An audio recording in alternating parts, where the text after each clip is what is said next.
अस्सलाम वालेकुम नाज़रीन। पीटीआई को शिकायत है कि इसके उम्मीदवारों के खिलाफ कार्रवाइयां की जा रही हैं। इन्हें कागजात नामजदगी जमा कराने से रोका जा रहा है, कागजात नामजदगी छीने जा रहे हैं या मुस्तरद किए जा रहे हैं। इन्हीं शिकायत को लेकर तहरीक इंसाफ सुप्रीम कोर्ट भी जा चुकी है।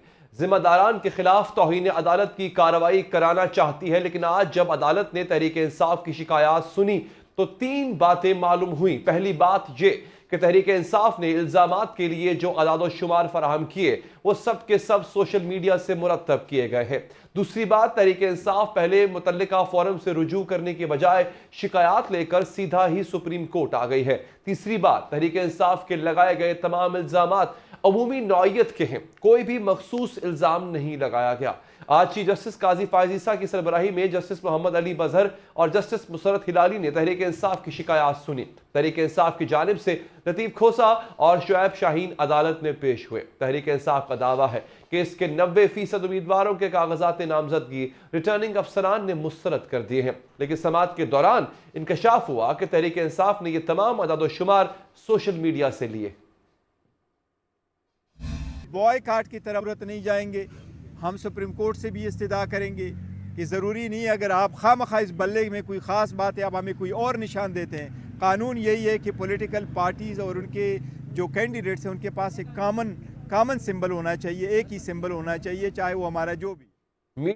मीडिया पर जराए के हवाले से ये खबरें भी नशर हो रही हैं कि पीटीआई के कुल 2620 उम्मीदवारों ने कागजात नामजदगी जमा कराए। इनमें से 1996 उम्मीदवारों के कागजात नामजदगी मंजूर और 624 उम्मीदवारों के कागजात मुस्तरद किए गए। मतलब ये कि तहरीक इंसाफ के उम्मीदवारों के कागजात नामजदगी मुस्तरद जरूर किए गए हैं, लेकिन इनकी शरह 90% हरगिज नहीं है। समाअत के दौरान अदालत ने यह सवाल भी किया कि रिटर्निंग अफसरान की जानिब से अगर कागजात नामजदगी मुस्तरद किए भी गए हैं तो इस पर अपील का फोरम हाई कोर्ट का इलेक्शन ट्रिब्यूनल है, इससे रुजू करने के बजाय मामला बराह रास्त सुप्रीम कोर्ट क्यों लाया गया? बल्ले का निशान अगर वापस ले लिया जाता है, इलेक्शन लड़ेंगे तब भी उसका तो मतलब ये हुआ कि आप कैंडिडेट फील्ड ही नहीं कर सकते, तो फिर तो आप इलेक्शन में हिस्सा ही नहीं ले सकते। मेरी नज़र में तो ऐसा इलेक्शन फिर बेफायदे इलेक्शन, तो इलेक्शन है ही नहीं उसमें। फिर पार्टिसिपेशन जब आपने निकाल ही दिया तो फिर कैसे आप पूछ रहे हैं, कैसे कह सकते हैं कि आप बाइकआउट करेंगे कि नहीं? वो तो फिर एक कंपल्सरी बाइकआउट हो गया। ये वो बुनियादी सा सवाल है जिसका तहरीक इंसाफ के पास जवाब होना चाहिए था। कागजात नामजदगी मुस्तरद होते हैं तो शिकायत का मुतल्लिका फोरम इलेक्शन ट्रिब्यूनल है, इसी फोरम से सुनवाई ना हो तो फिर आला अदालतों से रुजू किया जाए। हमने भी 2 रोज कबल तहरीक इंसाफ के वकील से यही सवाल किए थे जो आज अदालत ने किए। जी हाँ नाज़रीन, जब तहरीक इंसाफ ने इंतखाबात में हमवार मैदान न मिलने की शिकायत सुप्रीम कोर्ट में दर्ज कराई थी तो 22 दिसंबर को सुप्रीम कोर्ट ने फैसला दिया था कि बज़ाहिर तहरीक इंसाफ का इल्ज़ाम दुरुस्त है। सुप्रीम कोर्ट ने इलेक्शन कमीशन को हिदायत जारी की थी कि पीटीआई की शिकायत दूर की जाए। 26 दिसंबर को तहरीक इंसाफ ने सुप्रीम कोर्ट में एक और शिकायत दर्ज कराई थी। इसमें कहा गया था कि सुप्रीम कोर्ट के फैसले पर अमल नहीं किया जा रहा, तहरीक इंसाफ उम्मीदवारों को गिरफ्तार किया जा रहा है, हरासा किया जा रहा है, कागजात नामजदगी जमा कराने से रोका जा रहा है। इस बुनियाद पर तहरीक इंसाफ ने मुतालबा किया था कि सेक्रेटरी इलेक्शन कमीशन चारों सूबों के चीफ सेक्रेटरीज और आईजीज के खिलाफ तौहीन अदालत की कार्रवाई की जाए। आज अदालत ने तहरीक इंसाफ के वकील लतीफ खोसा से यह सवाल भी किया कि आईजी और चीफ सेक्रेटरीज का इलेक्शन कमीशन से क्या ताल्लुक है। आपने तो कंटेम्प्ट किसके खिलाफ मांग रहे हैं? आप आईजी और चीफ सेक्रेटरी के खिलाफ मांग रहे हैं, उनका क्या लेना देना है इलेक्शन से? Now you have moved a contempt application against IG and chief secretaries who have got nothing to do with the election commission. Election commission is a separate constitutional body. Contempt is committed by individuals. What has the IG police got to do with it? What has got a chief secretary got to do with it? The matter of election pertains to election commission of Pakistan. बात करेंगे इसी हवाले से नाज़रीन। हमें join किया है senator Humayun Mohammad साहब ने, आप पाकिस्तान तहरीक इंसाफ के रहनुमा है। आज जो पेशावर हाई कोर्ट ने फैसला दिया मोहम्मद साहब, अब आप लोग क्या करेंगे? इसके बाद क्या लाहेमल है आपका? को चेयरमैन साहब ने, बैरिस्टर गौर साहब ने खुद ही कह दिया कि हम इसको चैलेंज करेंगे सुप्रीम कोर्ट में, और जब उसका डिसीजन आएगा उसके बाद हम देखेंगे हमारा लाएअमल क्या है। लेकिन हम लोग कम अज़ कम इतना ज़रूर है कि हम लोग इलेक्शन में ज़रूर जाएंगे। वन वे और अनदर जाएंगे। अगर हमारे हाथ पैर बांधे हुए हैं तब भी जाएंगे, अगर हमारी आंखें बंद कर दिए तब भी जाएंगे, अगर हमारे मुंह सिला दिए हम तब भी जाएंगे। लेकिन इंशाल्लाह व ताला अल्लाह ने चाहा तो जीत इंशाल्लाह हमारी होगी। आपको चेयरमैन साहब ने, बैरिस्टर गौहर साहब चले, बैरिस्टर गौहर साहब जो सुप्रीम कोर्ट जाने की बात कर रहे हैं, आपका केस ऑलरेडी इलेक्शन ट्रिब्यूनल में चल रहा है, सुप्रीम कोर्ट क्यों जाएंगे आप? क्या सुप्रीम कोर्ट दोबारा नहीं कहेगी आपको कि जनाब वापस आप मुतल्लिका फोरम पर जाएं? ये ना, ये तो जो लॉयर्स हैं ये उनका काम होता है, जो आपका लीगल एडवाइजर है वो हाँ। जो मशवरा दे रहा होता है हम तो उसके लिहाज से जाते हैं। मैं, आप मुझसे पूछे, मुझे तो कख नहीं पता। मैं तो सिर्फ अच्छा। ये बात बता रहा हूँ कि अगर जो डिविजनल बेंच है तो ये जिसने डिसीजन दिया है, जो ऑर्डर दिया है, वो कौन सा बेंच था। अगर वो डिविजनल नहीं था, डिविजनल में ऑलरेडी है, तो फिर डिविजनल को चाहिए कि वो कल डिसाइड करे, इस बात को खत्म करे, परसों डिसाइड करे, खत्म करे। वो अब अगर उसने लटका के रखा हुआ है आपके पास, दिनों के हिसाब से बात है, घंटों के हिसाब से, तो वो हफ्ते क्यों ले रहे हैं? तो फिर देखिए बात ये हो जाती है कि अगर मैं एक जगह पे मेरा टाइम, मतलब लेट्स से मैं एज ए डॉक्टर हूँ, मैं समझता हूँ कि ये इमरजेंसी है, इसको 1 घंटे के अंदर अंदर एड्रेस होना चाहिए। जी। अगर वो 1 घंटे में एड्रेस नहीं होता तो फिर तो वो हो जाएंगे ना, खाक हो जाएंगे हम तुमको खबर होने तक। तो फिर आप जरूरी इंतजार करेंगे कि हम लोग मर जाएं, उसके बाद आप कहेंगे ओहो यार वो बेचारा मर गया, मैंने तो आना था इधर। आप अपनी प्रायोरिटी सेट करें ना, इस वक्त टाइम है। एक तहरीक इंसाफ एक पार्टी है, उसका आपने आइडेंटिटी निकाल ली है, वो कह रहा है मुझे आइडेंटिटी दो। अगर डिविजनल बेंच ने डिसीजन नहीं लिया तो वो डिसीजन ले, ताकि हमारे पास टाइम हो, हम सुप्रीम कोर्ट के पास जाएं। तो क्या ये कानून का यही तरीका है कि वो आंखें बंद करके बैठ जाएगी, वो उसको डिसीजन नहीं लेंगी? मैं तो कानून से सवाल पूछूंगा कि भाई आप लोग, डिविजनल बेंच बैठा हुआ है तो वो बैठ के क्या कर रहा है? डिसीजन ले, बात खत्म करे, वन वे और अनदर वे डिसीजन तो लेना। अच्छा, लेकिन सर बात यह है कि आप लोग भी तो कंफ्यूजन फैलाते हैं ना। अभी मैंने स्टेटिस्टिक्स दिए हैं कि आपके 75% कागजात नामजदगी मंजूर हुए हैं, आप दावा करते आए कि 90% नामंजूर हुए। ये कंफ्यूजन आप क्यों फैला रहे हैं सर आवाम में? आप बताएं किस पार्टी के, इंडिविजुअल पार्टी के जितने उन लोगों ने किए उनके 25% रिजेक्ट हुए, किसी एक पार्टी के 25% रिजेक्ट हुए। अच्छा, फिर जो रिजेक्ट हुए उसमें प्रोपोर्शंस देख लें, उसमें proportions first year second year leadership की क्या है, और उसमें किसी भी बंदे ने जो अप्लाई किया उसकी क्या है। देखिए बहुत सारे लोग हो जाते हैं जो एस्पायरेंट है, हमने कहा था सब कर लें, तो जब सब ने किया तो उनमें से बहुत सारे लोग होते हैं जो उस वक्त तैयार नहीं होते, और वो बिल्कुल मतलब थर्ड ईयर या फोर्थ ईयर लीडरशिप है उनका तो समझ में आती है। जो फर्स्ट ईयर है जिन्होंने 2-2 3-3 4-4 इलेक्शंस लड़े, उनके मुस्तरद होना बहुत बड़ी बात होती है, चाहे वो 1 हो, चाहे 2 हो, चाहे 3 हो। उन सब के क्यों मुस्तरद हुआ है? 25% तो बहुत बड़ी चीज है। 25% आप कह रहे हो कि जस्टिफाई करें कि आपके तो सिर्फ 25% हुए। मतलब दैट्स, अगर मुझे कोई ये कह दे कि भाई आपके सिर्फ 25% ही तो आपके जो मरीज मर रहे हैं, वो ये कोई बात है कहने की? नहीं सर, ये बताएं आपकी जो टॉप लीडरशिप के कागजात मुस्तरद हुए हैं, आपने इस पे इन्वेस्टिगेट किया कि वो क्यों हुए? मतलब कोई कमी ऐसी तो नहीं जो आपकी तरफ से रह गई थी?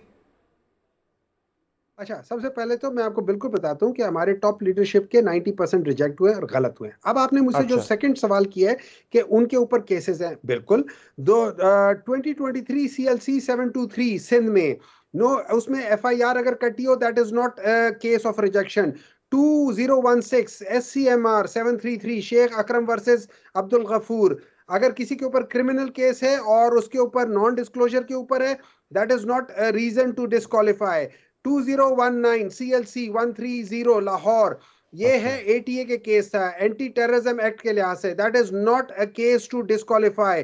2016 SCMR 2042, इसमें नॉन डिस्क्लोजर ऑफ केस था, कोई केसेस नहीं है। 2008 CLC 240 सिकंदर हयात खान बोसन वर्सेस यूसुफ रजा गिलानी, उसमें ये कहा गया था कि इनके ऊपर कन्विक्शन भी हो गई और उन्होंने अपील पे दायर की है। जजमेंट आई थी कि अपील का मतलब ये अभी केस डिसाइड नहीं हुआ, जब तक केस डिसाइड ना हो वो बंदा समझा जाता है कि इसके ऊपर कोई, ये अभी तक इनोसेंट है। तो until proven guilty he is innocent, and as long as he is innocent he has got the right to contest the elections. Election Commission has got no right whatsoever to उसके आप लोग कागजात वो कर लें, ये मुस्तरद कर दें। बात ये है कि आपने, मैं सवाल दोबारा दोहराता हूं कि आपने जांचा है कि आपने, आपकी टॉप लीडरशिप के जो कागजात मुस्तरद हुए हैं, वजह क्या? देखिए ना, जब मुस्तरद होते हैं तो कोई वजह भी तो बताई गई होगी ना, वो वजह क्या थी सर? देखिए, मैंने कोई तहकीक नहीं की, मुझे नहीं मालूम किन वजह से हुआ है, लेकिन आपने जो बातें कही थी कि उनके ऊपर क्रिमिनल केसेस है, उनके ऊपर ये केस है, उनके ऊपर वो केस है, मैंने उनका जवाब दे दिया। नंबर 2, बाज़ लोगों के ऊपर उन्होंने कहा कि इनका प्रपोज़र और सेकेंडर जो है वो गायब है, वो गायब कर दिया गया, उसमें मेरा कोई कसूर नहीं है। नंबर 3, उन लोगों ने बाज़ लोगों को रोक के रखा है, बाज़ लोगों को कुछ किया है, बाज़ के किया है। देखिए, मैं एक सिस्टम से नहीं लड़ सकता। जब इलेक्शन कमीशन ही मेरे खिलाफ हो जाए ना, तो मैं उससे किसी भी लिहाज से एज एन इंडिविजुअल नहीं लड़ सकता। That is too strong a thing. हम फिर भी कोशिश कर रहे हैं कि हम अपने राइट के लिए आवाज उठाएं।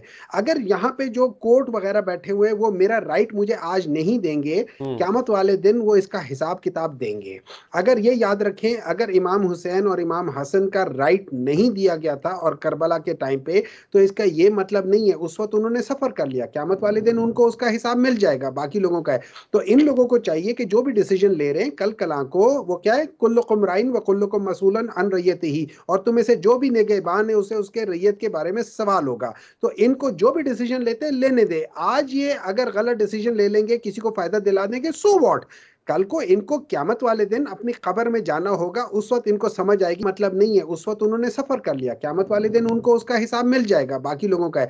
तो इन लोगों को चाहिए कि जो भी डिसीजन ले रहे हैं कल कला को, वो क्या है, कुल्लुकुम राइन व कुल्लुकुम मसूलन अन रय्यतिही, और तुम में से जो भी निगहबान है उसे उसके रैयत के बारे में सवाल होगा। तो इनको जो भी डिसीजन लेते हैं लेने दे। आज ये अगर गलत डिसीजन ले लेंगे, किसी को फायदा दिला देंगे, सो व्हाट।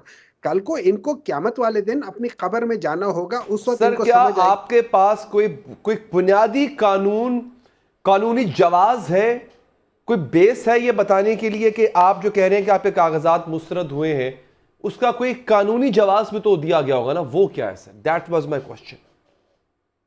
भाईजान, मेरे जवाब से बड़ा तो आपका सवाल होता है, ठीक है ना।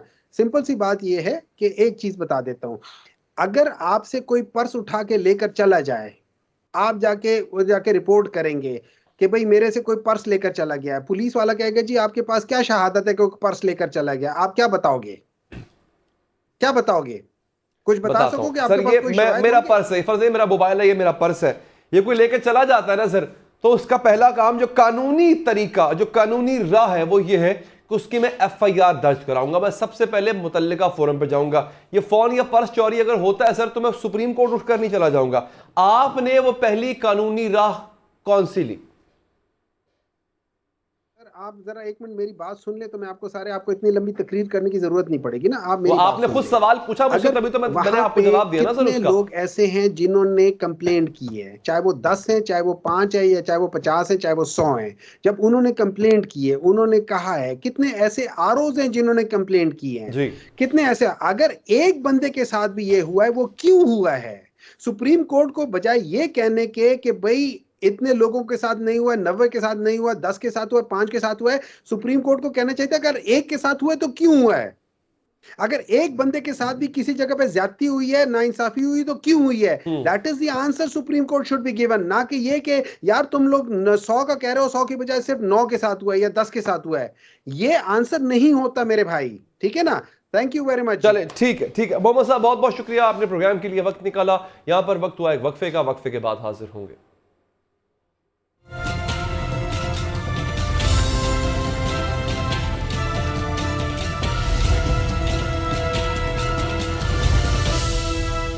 नया सनसिल्क थिक एंड लॉन्ग, इसमें है योगर्ट प्रोटीन और केराटिन का सुपर मिक्स, जिससे बाल दिखे 2 गुना ज्यादा घने और मुमकिन करें हर हेयर स्टाइल। कैसा लगा हमारा स्टाइल इस शादी सीजन? जब बाल हो थिक, कोई भी स्टाइल करो पिक। धुआं और शोर खारिज करने वाली गाड़ियों के मालिकान खबरदार। धुआं और शोर खारिज करने वाली गाड़ियां फिजाई आलूदगी और बीमारियों की एक बड़ी वजह हैं। हुकूमत सिंध ने सूबे भर में ऐसी गाड़ियों के खिलाफ सख्त क्रैकडाउन का आगाज कर दिया है। अपनी गाड़ी के साइलेंसर, पिस्टन ठीक करवाएं, प्रेशर हॉर्न हटा दें, गाड़ी का माहाना फिटनेस चेकअप करवाएं और गाड़ी के क्लियरेंस सर्टिफिकेट की बर वक्त तजदीद करवाएं। बसूरत दीगर आप पर 10,000 रुपए रोजाना जुर्माना हो सकता है और आपकी गाड़ी जब्त भी हो सकती है। अपनी गाड़ी की मरम्मत करवाएं, सिंध को आलूदगी से पाक और साफ सुथरा बनाएं। महकमा माहौलियात व मौसमियाती तब्दीली, हुकूमत सिंध। क्या आपको चाहिए शाइनी बाल? सनसिल्क ब्लैक शाइन में है 5 नेचुरल ऑयल्स के साथ विटामिन E का सुपर मिक्स, जो दे आपके बालों को up to 24 hours shine.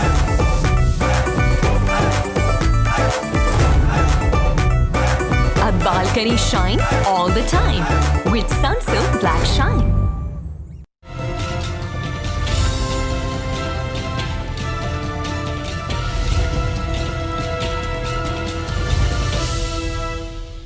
Break के बाद हाज़िर नाज़रीन, मुश्किलात के भंवर में फंसी तहरीक इंसाफ मजीद मुश्किलात का शिकार हो चुकी।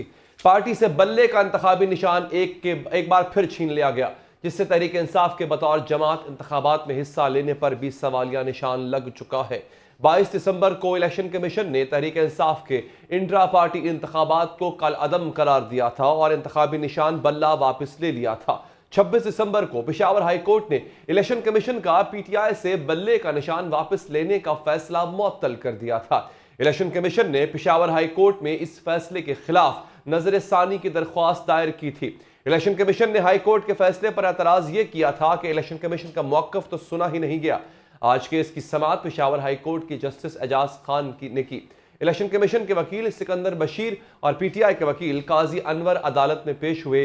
पीटीआई के वकील काजी अनवर ने पूछा कि इलेक्शन कमीशन जुडिशल इदारा नहीं तो क्या इलेक्शन कमीशन हाई कोर्ट के फैसले के खिलाफ इस्तेमाल नहीं करना चाहिए था। 20 दीगर सियासी जमातों ने भी इंट्रा पार्टी इलेक्शन नहीं कराए या रूल्स के मुताबिक नहीं कराए। क्या इन तमाम पार्टियों को भी इलेक्शन कमीशन ने शो कॉज जारी किया? इनके खिलाफ इलेक्शन कमीशन ने किया कार्रवाई की? वकील इलेक्शन कमीशन ने जवाब दिया, हनीफ अब्बासी केस में सुप्रीम कोर्ट कह चुकी है कि इलेक्शन कमीशन खुद मुख्तार इदारा है और इख्तियारात इस्तेमाल कर सकता है। आज समाअत के इख्तिताम पर अदालत ने इलेक्शन कमीशन के उठाए गए तमाम नुकात मान लिए और बल्ले के निशान पर हुक्म इम्तना वापस लेने की 4 वजूहात बताई। पहली वजह, हुक्म इम्तना जारी करते हुए इलेक्शन कमीशन को सुना नहीं गया। दूसरी वजह, जो अबूरी हुक्म जारी किया गया था कानूनी तौर पर वो हतमी रिलीफ फराहम करने के बराबर था। तीसरी वजह, अदालत ने हुक्म इम्तना जारी करते हुए अपने इलाकाई दायरा इख्तियार पर गौर नहीं किया था, यानी क्या पेशावर हाई कोर्ट का फैसला पूरे मुल्क पर असर अंदाज हो सकता है। चौथी वजह, इलेक्शन कवानीन के मुताबिक इलेक्शन कराने का तमाम अमल एक मखसूस वक्त के अंदर होना जरूरी है और हाई कोर्ट का हुक्म इम्तना इसमें रुकावट बन नहीं सकता। अहम बात यह है कि इलेक्शन कमीशन ने जो 4 एतराज़ात किए थे, पेशावर हाई कोर्ट ने वो चारों के चारों तस्लीम किए और इन 4 की बुनियाद पर ही अपना फैसला दिया। तहरीक इंसाफ अब सुप्रीम कोर्ट में जाने का इरादा रखती है और ये ऐलान भी कर चुकी है कि अगर बल्ले का इंतखाबी निशान बहाल ना हुआ तो हर उम्मीदवार आज़ाद हैसियत में लड़ेगा। जबकि गुज़िश्ता रोज़ तहरीक इंसाफ के वरिष्ठ अली ज़फ़र हमारे प्रोग्राम में ये कह चुके हैं कि अगर पार्टी को इंतखाबी निशान नहीं मिलता तो इसे इंतखाबात का बॉयकॉट करना पड़ेगा। इस मामले का आगाज़ तब हुआ जब इलेक्शन कमीशन ने पीटीआई के अंदर इंतखाबात पर एतराज़ करते हुए इन्हें कालअदम करार दिया था। बल्ले का निशान अगर वापस ले लिया जाता है तो फिर क्या करेंगे? इलेक्शन लड़ेंगे तब भी? उसका तो मतलब ये हुआ कि आप कैंडिडेट फील्ड ही नहीं कर सकते, तो फिर तो आप इलेक्शन में हिस्सा ही नहीं ले सकते। मेरी नज़र में तो ऐसा इलेक्शन फिर बेफायदे इलेक्शन, तो इलेक्शन है ही नहीं।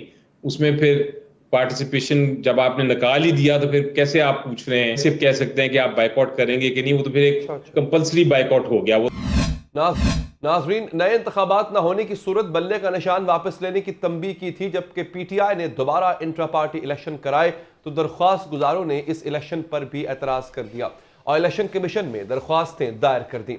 इन दरख्वास्तों पर इलेक्शन कमीशन ने फैसला दिया कि पीटीआई ने अपने इंतखाबात आइन के मुताबिक नहीं करवाए, लिहाजा इससे बल्ले का इंतखाबी निशान वापस ले लिया गया। इलेक्शन कमीशन के इस फैसले के खिलाफ तहरीक इंसाफ पेशावर हाई कोर्ट चली गई थी। फिर जब पेशावर हाई कोर्ट ने बल्ले का इंतखाबी निशान बहाल किया था, उस वक्त पीटीआई की मुखालिफ जमातों ने यह एतराज़ भी किया था कि जो फैसला एक सूबे की हाई कोर्ट ने किया वो पूरे मुल्क पर कैसे लागू हो सकता है। हतमी फैसले के लिए डिवीजन बेंच 9 जनवरी को समाअत करेगा। बात करेंगे इस हवाले से, हमें ज्वाइन किया है सीनियर वकील जनाब हसन रजा पाशा साहब ने। पाशा साहब, आपका बहुत बहुत शुक्रिया सर कि आपने प्रोग्राम के लिए वक्त निकाला। सर, ये बताइएगा कि पीटीआई के पास अब कोई और लीगल रेमेडी बचती है कि वो रिलीफ हासिल कर सके? कोई और लीगल ऑप्शन है सर उनके पास इसके अलावा? पीटीआई को वेट करना पड़ेगा और जो डिवीजन बेंच 9 तारीख को जिन्होंने इस केस की हियरिंग करनी है उनके फैसले तक, चूंकि ये इंटरलोक्यूटरी ऑर्डर है जिसको हम दरमियानी ऑर्डर कहते हैं, तो उसको सुप्रीम कोर्ट में तो शायद चैलेंज ना किया जा सके। अगर वो जाते हैं तो फिर देखते हैं कि क्या सुप्रीम कोर्ट उनको एंटरटेन करेगी इंटरलोक्यूटरी ऑर्डर के खिलाफ। इसलिए मेरा तो ये ख्याल है कि उनको 9 तारीख वाली हेयरिंग का वेट करके उस पर देखना पड़ेगा कि क्या वो फैसला आता है। अगर उनके खिलाफ आता है उसके बाद और 13 तारीख से पहले आ जाता है तो फिर इनके पास एक ही रास्ता रह जाता है और वो सुप्रीम कोर्ट ऑफ पाकिस्तान है। अच्छा, लेकिन सर अब ऐसे मामला जहां पे टाइम इज ऑफ एसेंस, यानी वक्त की जो है ना वो बड़ी कमी होती है, क्योंकि तहरीक इंसाफ के लिए ये फैसला लेना बहुत ज़रूरी होगा हायर कोर्ट से, ताकि वो वक्त पे इलेक्शन से पहले कोई भी फैसला, हतमी फैसला ले सके। क्या ऐसे मामलात में अदालत बाउंड होती है कि मुकर्ररा वक्त के अंदर फैसला दिया जाए? जी, अदालत बाउंड तो नहीं होती, लेकिन खुद अदालत इसको कंसिडर करती है, देखती है कि क्या मुझे ये फैसला फलां कट ऑफ डेट है उससे पहले करना चाहिए या नहीं करना चाहिए। तो नॉर्मली अदालतें उसको कंसिडर करके फैसला सुना देती हैं। तो यकीनी तौर पे मुझे लगता है कि अगर सिंगल जज साहब ने 9 तारीख का डीबी के लिए ये रखा है केस, तो 9 तारीख को हेयरिंग होगी। अगर 1 या 2 दिन चले तो फिर उसका फैसला जो भी होगा उस पे फिर उसके मुताबिक अकॉर्डिंगली बात होगी कि सुप्रीम कोर्ट में जाना है, या हो सकता है कि तहरीक इंसाफ के हक में फैसला आ जाए तो उनको सुप्रीम कोर्ट ना जाना पड़े। गौहर तो कहते हैं कि हम सुप्रीम कोर्ट जाएंगे, आप कह रहे हैं कि पहले डिविजनल बेंच की समाअत होगी, बाद में सुप्रीम कोर्ट जा सकते हैं। तो ये गौहर साहब क्या फुर्तियां दिखा रहे हैं, और ये बिला वजह की फुर्तियां हैं सर? यही तो इनकी फुर्तियां हैं जो कि इनके आड़े आई हैं। देखिए, इनको ये पता था कि हमें ग्रिल किया जा रहा है और हमें टारगेट किया जा रहा है, तो क्या ही बेहतर होता कि 20 दिन की डेट दी थी इलेक्शन कमीशन ऑफ पाकिस्तान ने, तो वो प्रॉपरली अपने आइन के मुताबिक, अपने पार्टी के आइन के मुताबिक वो इलेक्शन करवा देते, तो शायद उनको ये दिन देखना नसीब ना होता। उन्होंने फुर्तियां दिखाई, पेशावर में एक कुछ छोटा मोटा इकट्ठ करके इलेक्शन करवा दिए। आल दो के बाकी पार्टीज ने भी ऐसे किया हुआ है, लेकिन एक कह के एक शिकंजे में फंस गए हैं, दूसरे जो है वो निकल गए हैं पहले तेजी से। तो वो फंसने वाली बात है, ये शिकंजा में फंस गए और शिकंजे में कस लिया गया। तो अब तो ये बात है। तो यकीनन अभी आप इनके किसी जाएं किसी इनके सोशल मीडिया अकाउंट पे, इनके ग्रुप्स के मैसेजेस देखें तो जो कुछ जजेस का हाल किया जा रहा है, अगर पता नहीं उन तक पहुंचता है या नहीं, मिजरेबल कंडीशन है। ये अभी तक नहीं सोचते, एडवेंचर कर रहे हैं। अगर इनके हक में आ गया तो वाह वाह कर देते हैं, और खिलाफ आ जाए तो बस इतनी गालियां देते हैं कि मैं आपके चैनल में बता नहीं सकता कि जो अल्फाज इस्तेमाल करते हैं। तो ये फुर्तियां इनकी ऐसे ही। और दूसरी बात बड़ी अहम है कि इन्होंने 3-4 साल के इक़्तिदार में किसी पार्टी के साथ बना के नहीं रखी कि आज 175 पार्टियां रजिस्टर्ड हैं, उनमें से कोई पार्टी आगे बढ़े, इनको गले लगाए, उसके सिंबल पे ये इलेक्शन लड़े, ताकि इनकी जो लेडीज की सीट्स हैं और माइनॉरिटीज की वो सेव हो सके। लेकिन ये पता नहीं, मुझे समझ नहीं आ रही कि इन्होंने सेकंड ऑप्शन, थर्ड ऑप्शन क्या रखा है। अगर तो आजाद कैंडिडेट्स की सूरत में जाते हैं तो ये फिर इनके लिए प्रॉब्लम क्रिएट होगी। अच्छा सर, ये बताइए, सुप्रीम कोर्ट में जाते हैं तो क्या कोई ऐसा प्रेसिडेंट मौजूद है, या यूं कह लें कि कानून में ऐसी गुंजाइश मौजूद है कि सुप्रीम कोर्ट इनको अबूरी रिलीफ दे दे, हतमी फैसले आने तक इनको बल्ले का निशान मिल जाए? ऐसा कुछ हो सकता है? कानून में गुंजाइश है? आप सुप्रीम कोर्ट में ये 185(3) में जा सकते हैं, 184(3) में नहीं जा सकते। 185 में जब जाएंगे तो वो फिर फाइनल ऑर्डर होगा या जजमेंट होगी, उसके अगेंस्ट जाएंगे। तो जब वो पेंडिंग है मामला, तो मुझे नहीं लगता कि सुप्रीम कोर्ट ऑफ पाकिस्तान ऐसी सूरत में इनको एंटरटेन करेगी। इनको वापस भेजा जाएगा कि आप वहां से अपना रिलीफ ले लें। हो सकता है कि division bench Peshawar high court इनको रिलीफ दे दे। तो अगर डायरेक्टली सुप्रीम कोर्ट कॉग्निजेंस ले, सुप्रीम कोर्ट पे भी एतराज उठेंगे कि आपने इनको आउट ऑफ द वे जाके क्यों एंटरटेन किया और इनको क्यों रिलीफ दिया। तो मेरा ख्याल है कि फिर इनको वापस आना पड़ेगा पेशावर हाई कोर्ट में। अच्छा सर, ये बताइएगा कि बल्ले का निशान अगर बहाल नहीं होता और इलेक्शन में बतौर पार्टी ये रजिस्टर्ड नहीं रहेगी तहरीक इंसाफ, एक, और दूसरा ये इंट्रा पार्टी इंतखाबात ये नहीं करवाते, तो क्या पार्टी इससे डीलिस्ट भी हो जाती होती है? ऐसा भी कुछ कानूनी गुंजाइश है कि इनके साथ ये भी हो कल को आगे जाके?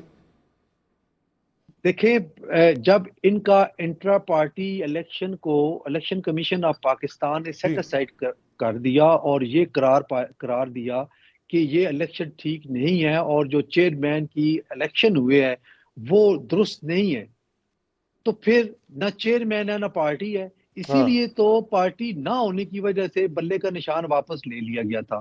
तो बड़ी सीधी सादी सी बात है कि जब पार्टी नहीं है तो निशान कहाँ से आ जाएगा, और जब निशान ही नहीं है तो फिर तमाम जो कैंडिडेट्स हैं वो एक सिंबल पे किस तरीके से पूरे पाकिस्तान में इलेक्शन लड़ेंगे, ये बहुत ही मुश्किल बात होगी।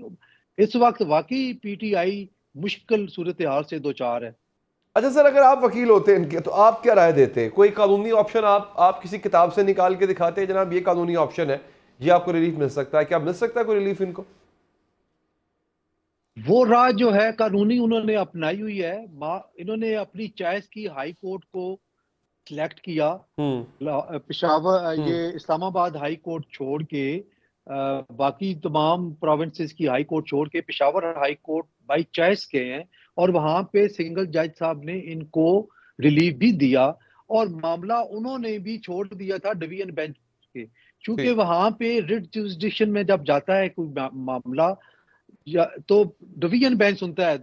क्योंकि छुट्टियां थी तो एक जज साहब ने सुना तो उन पे भी एतराजात आए कि वो उसको एंटरटेन नहीं कर सकते थे, ये डीबी मैटर था, इसीलिए उन्होंने एक रिलीफ इनको दे के, हालांकि मेरी समझ के मुताबिक उनको रिलीफ भी नहीं देना चाहिए था। उनको मामला रेफर कर देना चाहिए था चीफ जस्टिस साहब को कि आप डिवीजन बेंच की तश्कील करें और डिवीजन बेंच ही फैसला करे, सेम डे हो या वेरी नेक्स्ट डे। लेकिन उन्होंने एक रिलीफ दे दिया और फिर मामला डिवीजन बेंच पे छोड़ दिया, जिसपे अब जो इलेक्शन कमीशन ऑफ पाकिस्तान है उन्होंने ये किया कि वो रिव्यू पिटीशन फाइल कर दी, वो भी सिंगल जज ने सुनी। अब डिवीजन बेंच ही वाहिद हल है, वो अगर इनको समझता है कि रिलीफ इनका बनता है तो वो दे देंगे, और अगर नहीं बनता तो फिर सुप्रीम कोर्ट का रास्ता है, इसके अलावा और कोई राह नहीं है। अच्छा पाशा साहब, अगर सूबाई कोई कोर्ट जो है हाई कोर्ट हुक्म दे दे पूरे सूबे पे तो इसका तलाक होगा ही, सूबे से बाहर क्या जुरिस्डिक्शन होती है, और खासतौर पे इलेक्शन का मामला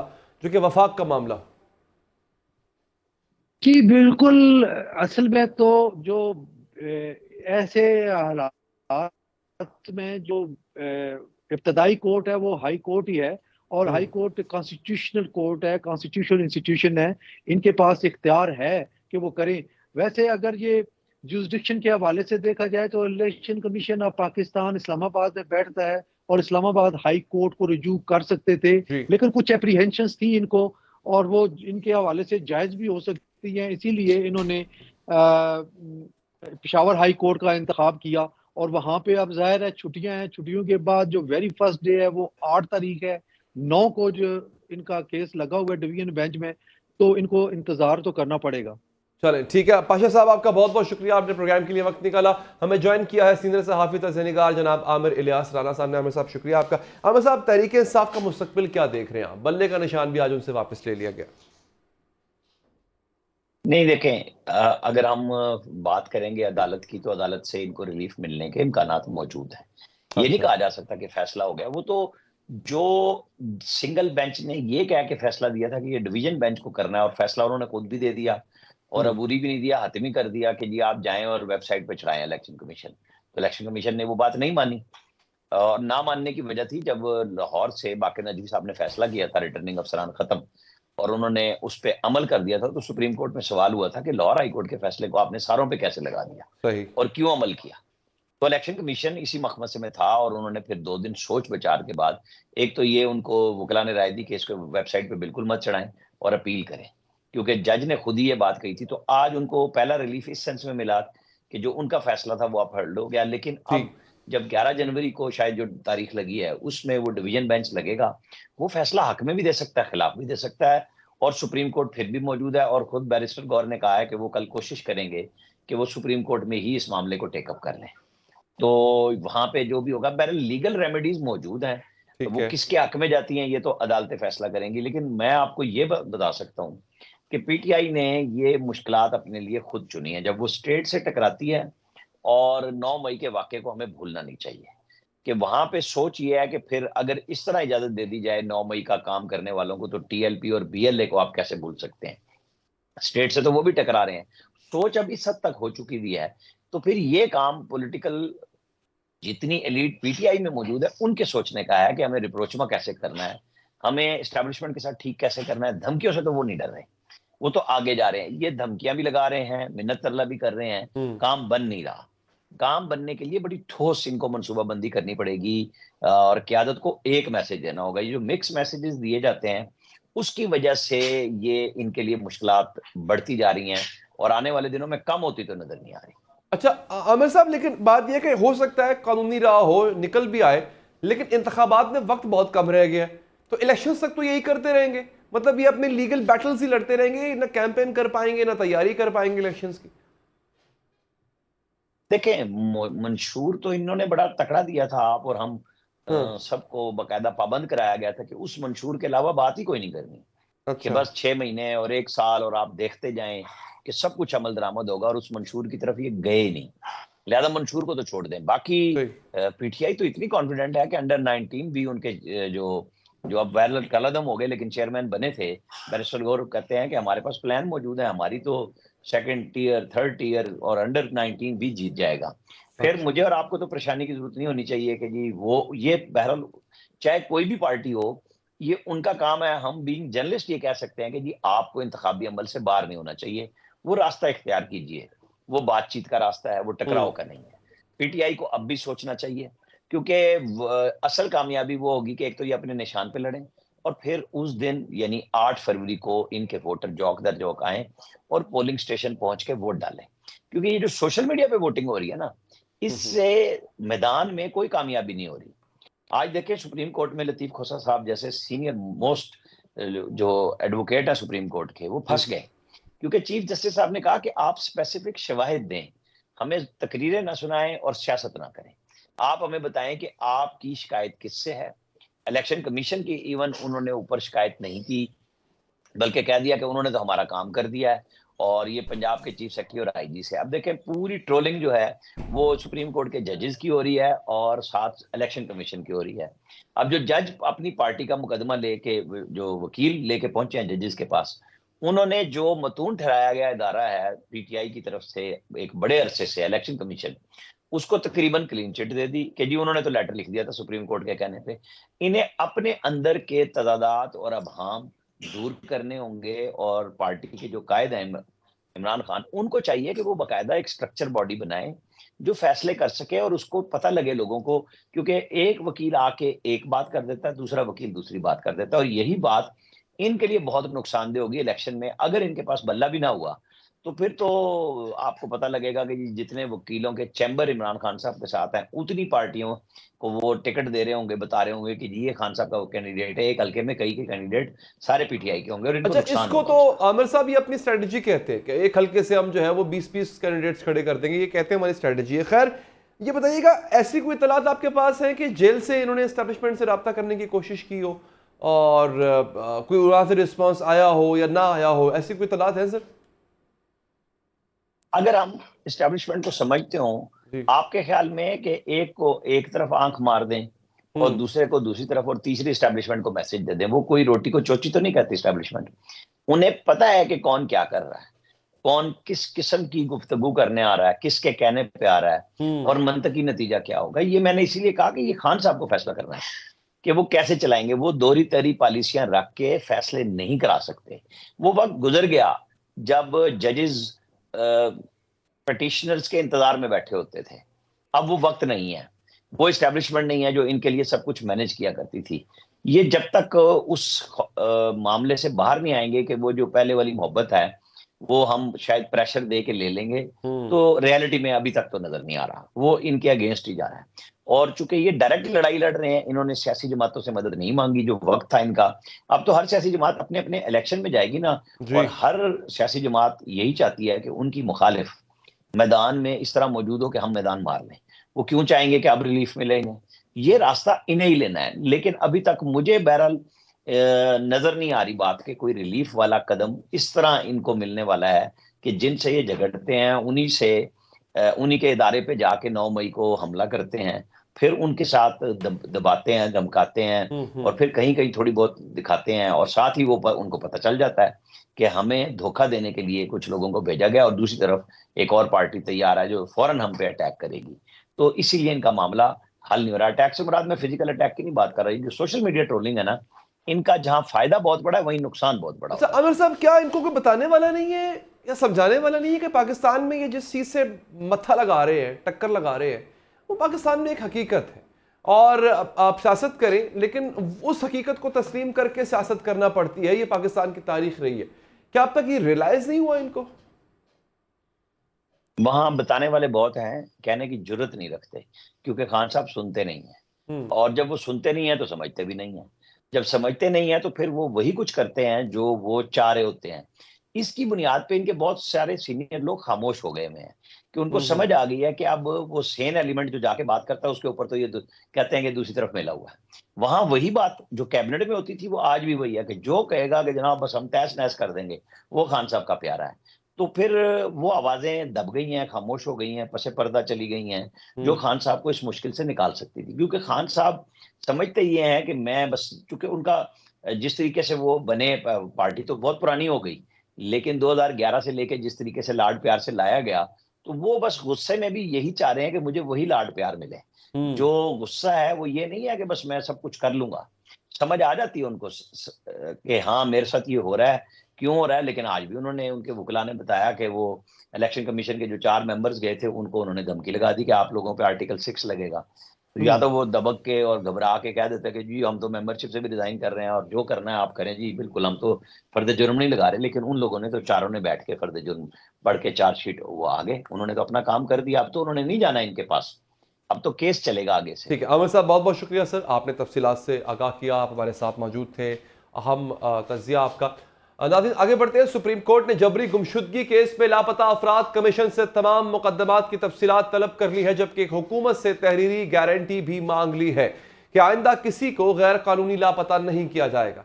चीफ जस्टिस काजी फायज ईसा की सरबराही में जस्टिस मोहम्मद अली मजहर और जस्टिस मुसरत हिलाली पर मुश्तमिल 3 रुकनी बेंच ने आज लापता अफराद केस की समाअत की और रिमार्क्स दिए कि केस को सियासी अखाड़ा न बनाएं, इसमें जाती मसले नहीं सुनेंगे। दरख्वास्त गुजार एतजाज अहसन के वकील शुएब शाहीन अदालत में पेश हुए और दलाइल दिए। चीफ जस्टिस फायज ईसा ने शुएब शाहीन से पूछा कि शेख रशीद ने आपको क्या कहा, धरना केस और इलेक्शन केस में शेख रशीद अदालत आ सकते हैं तो इसमें क्यों नहीं आ सकते। जस्टिस मुसरत हिलाली ने रिमार्क्स दिए कि जो अपने लिए बात नहीं कर सकते वो किसी के लिए क्या बात करेंगे। इस दौरान आमना मसूद जंजुआ ने रोस्टरम पर आकर कहा, मेरे शौहर 2005 में जबरी गुमशुदा हुए थे, तब परवेज मुशर्रफ की हुकूमत थी, जबकि इस वक्त के चीफ जस्टिस इफ्तिखार चौधरी ने नोटिस लिया था। चीफ जस्टिस ने लापता अफराद कमीशन के काम और कारकर्दगी से मुतालिक 20 सवालात उठाए और पूछा लापता अफराद कमीशन के सरबराह कौन है और इनकी कितनी उम्र है, जिस पर अटॉर्नी जनरल ने बताया कि justice retired Javed Iqbal commission के सरबराह हैं और उनकी उम्र 77 साल होगी। चीफ जस्टिस ने रजिस्ट्रार लापता अफराद कमीशन से सवाल किया कि क्या आप सिर्फ तनख्वाह ही ले रहे हैं। जस्टिस मोहम्मद अली मजहर ने कहा, कितनी मरतबा कमीशन का इजलास होता है, कितनी रिकवरी हुई है। रजिस्ट्रार लापता अफराद कमीशन ने बताया इस माह 46 लोग बाजियाब हुए हैं। चीफ जस्टिस काजी फायज ईसा ने रजिस्ट्रार लापता अफराद कमीशन से पूछा कि आजकल लोग लापता हो रहे हैं या नहीं, आपके पास केसेस आ रहे हैं, जिस पर उन्होंने बताया कि जी कमीशन के पास केसेस आ रहे हैं। जस्टिस काजी फायज ईसा ने कहा कि केसेस आने के बाद कमीशन क्या करता है। रजिस्ट्रार लापता कमीशन ने बताया कि केसेस आने के बाद कमीशन JIT बनाता है। चीफ जस्टिस काजी फायज ईसा ने कहा, हमें किसी सेक्शन अफसर का बयान नहीं चाहिए, हमें हुकूमत पाकिस्तान तहरीरी तौर पर बताए कि मजीद किसी को गैर कानूनी लापता नहीं किया जाएगा। उन्होंने वाजे किया कि सिर्फ अदालती फैसलों से कुछ नहीं होगा, रियासत को अपना माइंडसेट तब्दील करने की ज़रूरत है। एतजाज अहसन ने रोस्टरम पर आकर कहा कि यह संजीदा मसला है और रिटायर्ड जज को कोई सीरियस नहीं लेता। लापता अफराद कमीशन में हाजिर सर्विस जज को होना चाहिए। आमना मसूद जंजुआ ने भी कहा कि हम इनसे मुतमईन नहीं, जिस पर चीफ जस्टिस ने पूछा, एतजाज अहसन साहब आप मुतमईन हैं इस कमीशन से या नहीं। एतजाज अहसन ने कहा, मैं बिल्कुल मुतमईन नहीं हूँ, जिस पर चीफ जस्टिस ने कहा, यहाँ एतजाज अहसन समेत कोई भी लापता अफराद कमीशन से मुतमईन नहीं। चीफ जस्टिस ने आमना मसूद जंजुआ की दरख्वास्त पर वजारत दाखिला और वजारत दिफा से जवाब तलब कर लिया और कहा कि 18 साल गुजर गए, आमना मसूद जंजुआ के केस को संजीदगी से लिया जाए, सच्चाई जानना आमना मसूद का हक है। सुप्रीम कोर्ट ने लापता अफराद केस में वफाक की अपीलों वापस लेने की बुनियाद पर खारिज कर दी, जबकि केस की समाअत 9 जनवरी तक मुलतवी कर दी। एक वक्फा लेंगे नाजरीन, वक्फे के बाद हाजिर होंगे।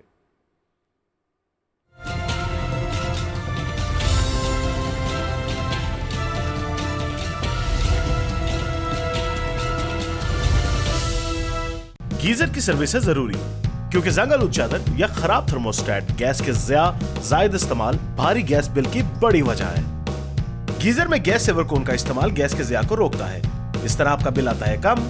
सुई नॉर्दर्न गैस, सर्दी आ गई है, ख्याल रखना। नया सनसिल्क थिक एंड लॉन्ग, इसमें है योगर्ट प्रोटीन और केराटिन का सुपर मिक्स, जिससे बाल दिखे 2 गुना ज्यादा घने और मुमकिन करें हर हेयर स्टाइल। कैसा लगा हमारा स्टाइल इस शादी सीजन? जब बाल हो थे कोई भी स्टाइल करो पिक। धुआं और शोर खारिज करने वाली गाड़ियों के मालिकान खबरदार, धुआं और शोर खारिज करने वाली गाड़ियां फिजाई आलूदगी और बीमारियों की एक बड़ी वजह हैं। हुकूमत सिंध ने सूबे भर में ऐसी गाड़ियों के खिलाफ सख्त क्रैकडाउन का आगाज कर दिया है। अपनी गाड़ी के साइलेंसर पिस्टन ठीक करवाएं, प्रेशर हॉर्न हटा दें, गाड़ी का माहाना फिटनेस चेकअप करवाएं और गाड़ी के क्लियरेंस सर्टिफिकेट की बर वक्त तजदीद करवाएं। बसूरत दीगर आप पर 10,000 रुपए रोजाना जुर्माना हो सकता है और आपकी गाड़ी जब्त भी हो सकती है। अपनी गाड़ी की मरम्मत करवाएं, सिंध को आलूदगी से पाक और साफ सुथरा बनाएं। महकमा माहौलियात व मौसमियाती तब्दीली, हुकूमत सिंध। क्या आपको चाहिए शाइनी बाल? सनसिल्क ब्लैक शाइन में है 5 नेचुरल ऑयल्स के साथ विटामिन ई का सुपर मिक्स, जो दे आपके बालों को अप टू 24 आवर्स शाइन।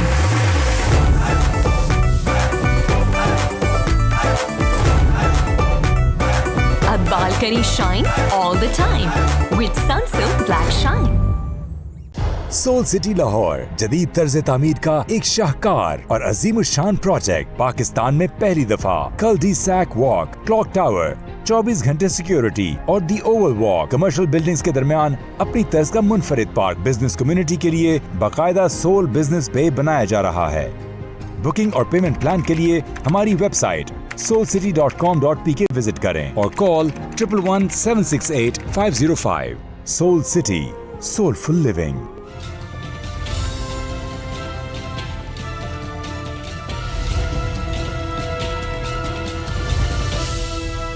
नाज़रीन, कोरोना की नई किस्म JN1 ने खतरे की घंटी बजा दी है। आलमी इदारे सेहत के मुताबिक कोरोना के नए वायरस ने सरहदें पार करते हुए दुनिया के 41 ममालिक में पंजे गाड़ लिए हैं। डॉन न्यूज़ ने रिपोर्ट किया है कि पाकिस्तान में भी एक हफ्ते के दौरान कोरोना के 16 केसेस की तस्दीक हुई है। कौमी इदारे सेहत ने बताया कि 24 से 30 दिसंबर के दौरान मुल्क भर में 3,609 कोरोना टेस्ट किए गए, जिनमें 16 मस्बत केसेस रिपोर्ट हुए। आलमी इदारे सेहत ने JN1 को कोरोना के ओमिक्रॉन वायरस की झैली किस्म करार दिया है और इसके तेजी से फैलाव की वजह से इसकी दर्जा बंदी एक पुरस्रार वायरस के तौर पर की है। निगरान वफाकी वजीर सेहत के मुताबिक पाकिस्तान में अभी तक JN1 का कोई केस नहीं रिपोर्ट हुआ और इस वेरिएंट के पाकिस्तान में फैलने का खतरा भी बहुत कम है। ताहम तमाम सूबों को टेस्टिंग की हिदायत कर दी गई हैं। आलमी इदारे सेहत की वार्निंग पर पंजाब के बाद KP के हुकूमत ने भी अलर्ट जारी कर दिया है। पंजाब हुकूमत के मरासले में कहा गया कि यह फैसला खित्ते के मुख्तलिफ हिस्सों में मुमकिना वबा की निशानदही और इन पर काबू पाने के लिए एक एहतियाती इकदाम के तौर पर सामने आया है।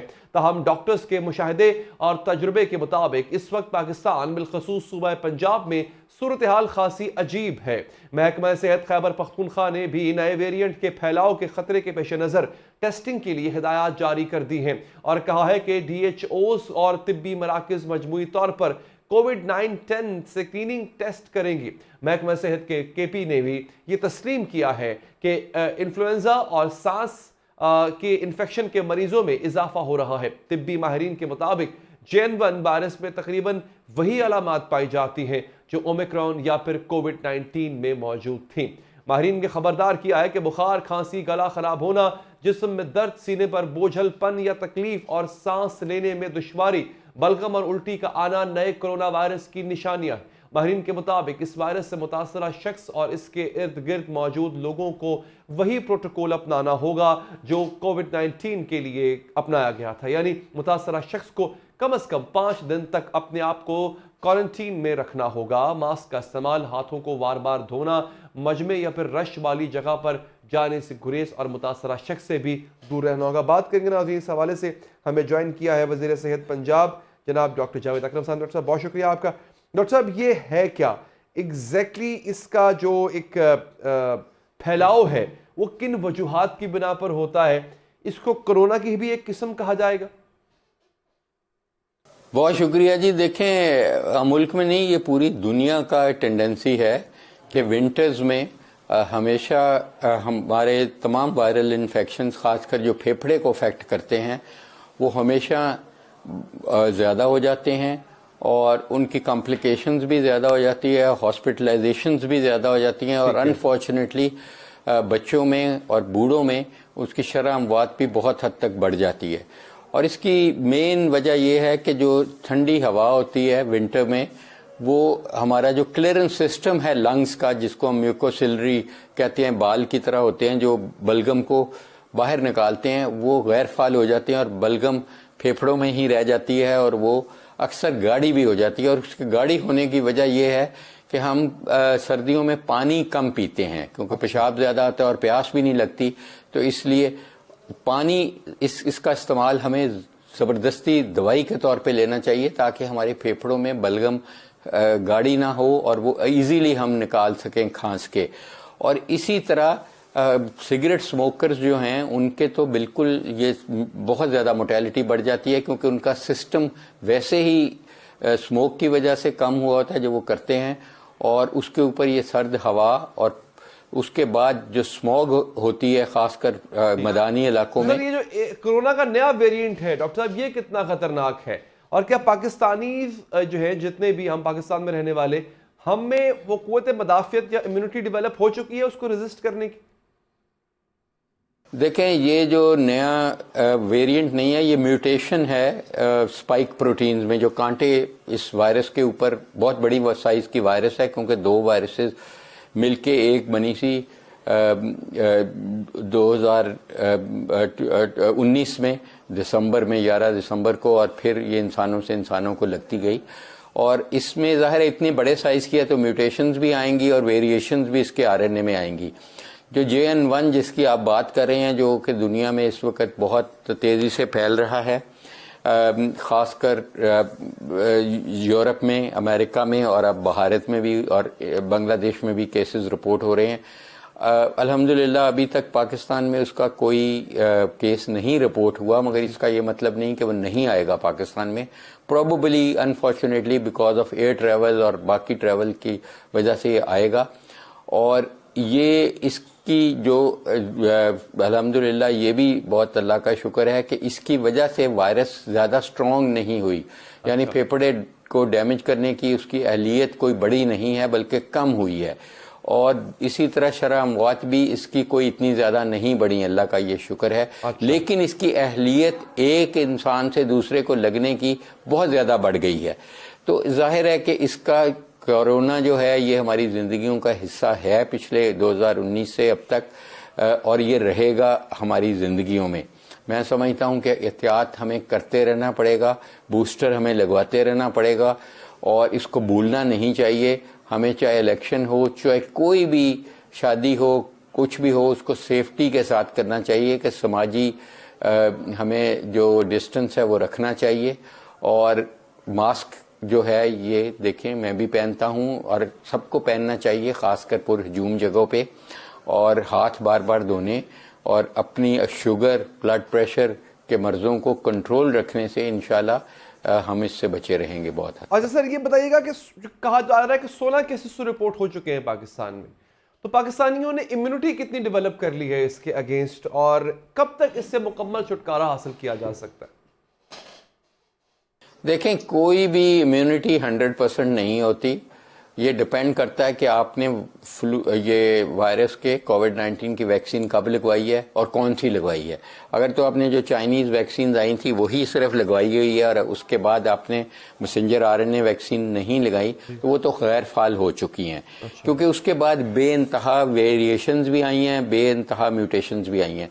जो पाकिस्तान में सबसे कॉमन है वो ओमिक्रॉन के वेरिएंट्स हैं BA.1.2.8.6, तो उसकी इम्यूनिटी भी ओवर द टाइम फॉल करती है। तो इसीलिए मैं अर्ज कर रहा हूं कि पाकिस्तानियों को चाहिए कि खासकर क्योंकि इलेक्शन करीब है, जो कि ऐसी जहां पे गले भी लोगों ने मिलना है अनफॉर्चुनेटली, और बहुत करीबी जलसे जुलूस भी करने हैं, हजूम भी होने हैं, तो इसलिए इलेक्शन कमीशन को भी चाहिए कोड ऑफ कंडक्ट में ये करे कि मास्क हर वोटर को पहनना चाहिए, हर पोलिंग एजेंट को पहनना चाहिए, उनके अमले को पहनना चाहिए, और लाइन भी 1-1 मीटर दूर लगाएं।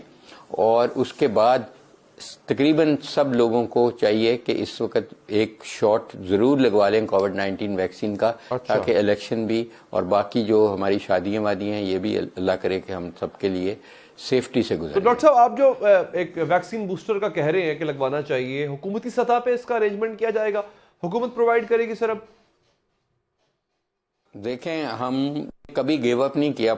जो टेस्ट करते हैं हम PCR का नाक से, उसमें भी हम इम्प्रूवमेंट करते आ रहे हैं पंजाब गवर्नमेंट, और पंजाब गवर्नमेंट बिल्कुल इसके लिए बड़ी मुस्तनिद है। और हमने वजीर आला साहब की नई वेरिएंट को कवर करती है वो भी अवेलेबल करा रहे हैं, और जो इसी तरह टेस्ट है जो नए वेरिएंट्स को और नई म्यूटेशंस को कवर करता है वो भी हम अपग्रेड करते रहते हैं। ठीक है डॉक्टर साहब, बहुत शुक्रिया आपका। प्रोग्राम से अब तक के लिए इतना ही, मुझे दीजिए इजाजत, अल्लाह ने के बाद।